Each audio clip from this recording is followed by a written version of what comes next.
So let's talk about this. How many of you right now, if you're watching, how many of you currently have a business? You already have a business. Yes, you have a business. You're an entrepreneur. Okay. I know a lot of people like, I have a business. I'm like, what type of business? Like, well, it's not really up and running. I'm waiting to get my website. I'm waiting to get my LLC. I'm waiting to get da. Okay. All those are excuses. Either you have a business and you're running a business or you're not, right? So if you have a business, put business in the chat. If you want a business, put yes, Jerusha. Yes, I want one. Just put yes in the chat so I'll know who I'm talking to. Yes, let me know. And then, of course, if you haven't told me lately, what city do you reside in? I like to know where my peoples are. The New Yorkers love me. You hear the Southern accents? The New Yorkers love me. I don't know what it is. The Northerners like, yes. According to my analytics, I can see what states.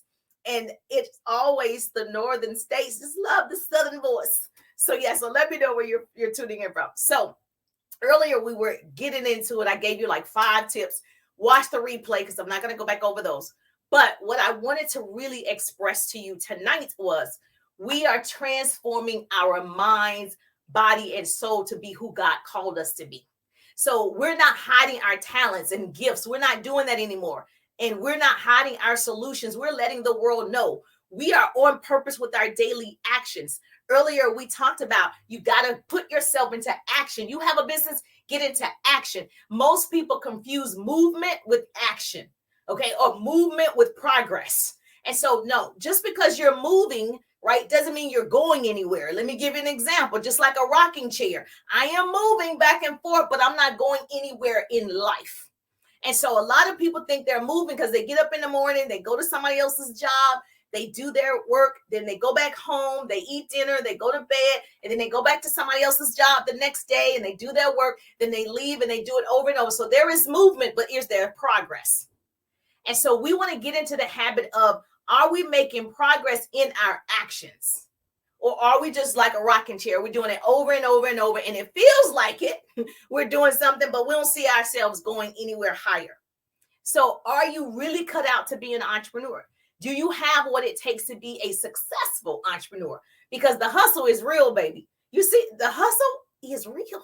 So a hustler set bold goals. How many of you set outrageous, like me saying 100 families, 100 lives, helping them make 100? That's a bold goal to publicly say that, right? And I've trained thousands over the years. And I'm not talking about just extra money. Yes, I can do that now. I can show you how to make $500 a day. Like, that's not what I'm talking about.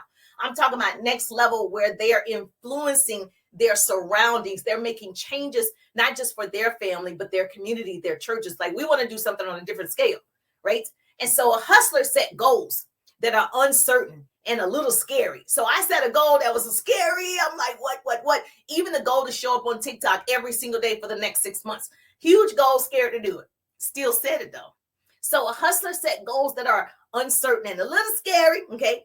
And so if you have a goal, it should sound crazy to other people. You see how crazy that sound? You're going to show up on TikTok Live and share actionable business tips, tools, hacks, scripts, teach other people how to build a business. What? For free? For 6 months? Crazy goal, right? If it doesn't sound crazy, it's not big enough. It's not audacious enough. I'm developing 100 online leaders. New. I've done that before, right? But I'm talking new business partners. That sounds crazy. It should. So I'm just like, let's go. So I'm the goal digger, a goal getter, right? In that way, I'm determined to be successful. So the question isn't who's going to let me, right? The question is who's going to stop me. That's it. Who's going to stop me? Nobody. Nobody. Hold on 1 second, Facebook. Nobody. I got to plug this up. Hold on. Walk on by. I didn't even see that my computer was unplugged. And I'm like, oh, it's going to die.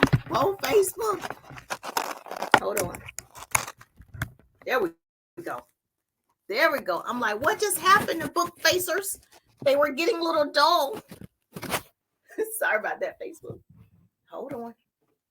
So I had to plug my computer up. Let me see if my peoples are still good. Okay, you're good. Okay, perfect. Sorry about that. But I'm here. I'm present. I try to do what I say I'm going to do. I see your beautiful faces. All right. So, all right, book face. Now, where was I? So some days I'm humbled. Some days I struggle, but every day I hustle. That's just what it is. And so this is what I've learned. Many define success wrong. Success is not won. Success is not innate. Success is earned. So based on statistics and analytics, success is earned by those who want it bad enough. Success is not given, it's taken, baby. You're going to take it. It's not going to just be given because everybody will have it, right? So what, your friend may have failed in college. Does that mean you didn't graduate from college? There's a lot of people started with me in my freshman year. They didn't finish with me. So you did, right? There's a lot of people, right, that get married and then now they're divorced and you're still married. So you tell me, right, what makes you different? You're you. That's your superpower. So what? There was somebody who started a network marketing company or direct sales and it didn't work for them. They weren't successful. I never based my success or failure on what somebody else did or didn't do. When I first was introduced to home-based businesses, I didn't care that other people did it. I was like, Jerusha hasn't done it. I promise you, my attitude was like, oh yeah, I haven't stepped in the ring yet. It's not, let me get in there. So it didn't matter who did it.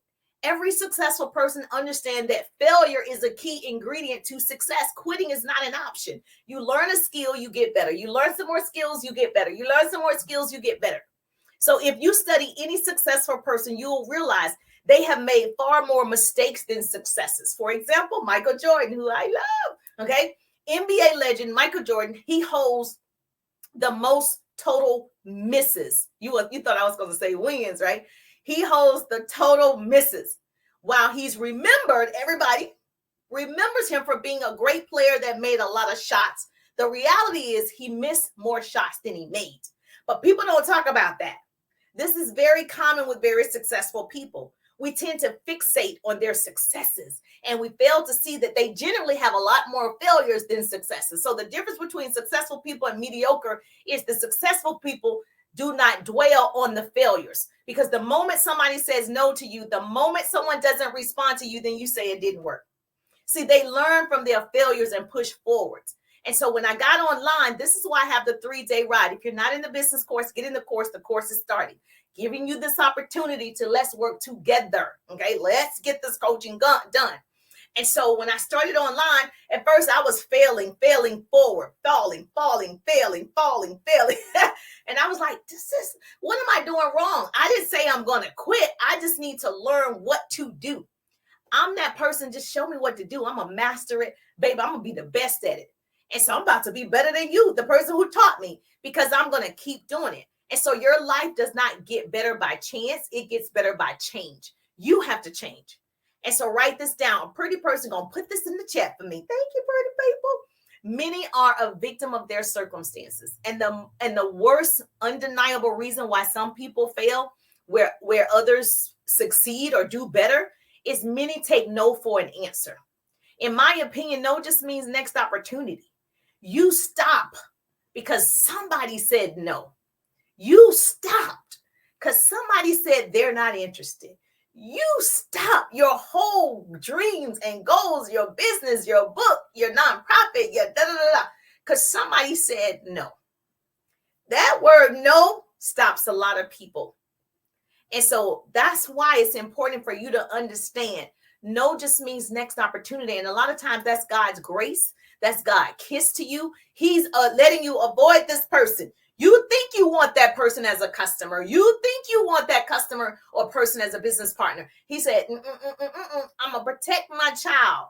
Let that person say no and let that person go ahead. And that's how I look at it. I'm like, whoa, thank you, Jesus. Whoa, I dodged a bullet. I don't even know what the bullet was, but I probably dodged it. That's why they said no.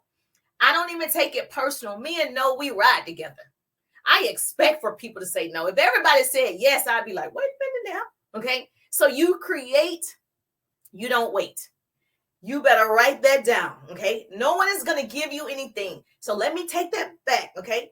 Things may come to those who wait, but only things that's left behind by those who hustled. And so I'm hustling to leave that legacy for my boys. okay, to leave an imprint. I'm not the most talented speaker or coach in the world, right?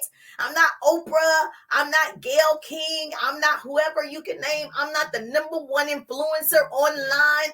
I'm not the highest paid motivational speaker. I am Jerusha, though, with my own fingerprint to leave my own imprint on the world. And nobody can do that but me. Nobody can give this like me. Nobody has the energy like me. Nobody can deliver like me. And that's what you have. Until you own it, you are who you are. Work in your authentic abilities, your gifts, your talent. You do it. You are anointed to be. You're not anointed to be anyone else but you. You might as well be yourself because everybody else is what? Take it. You better write that down. You are an original. And earlier I was like, get the book. John Mason, You Are an Original. I think that's the name of it. But the book is called You Are an Original. And you've got to know that. Everyone will not be able to appreciate what you will accomplish, okay? Everyone will not be able to experience the places you will go. Everyone will not be able to comprehend what you will language, okay? I'm not depending on others, everyone. I'm dependent on me, Jerusha.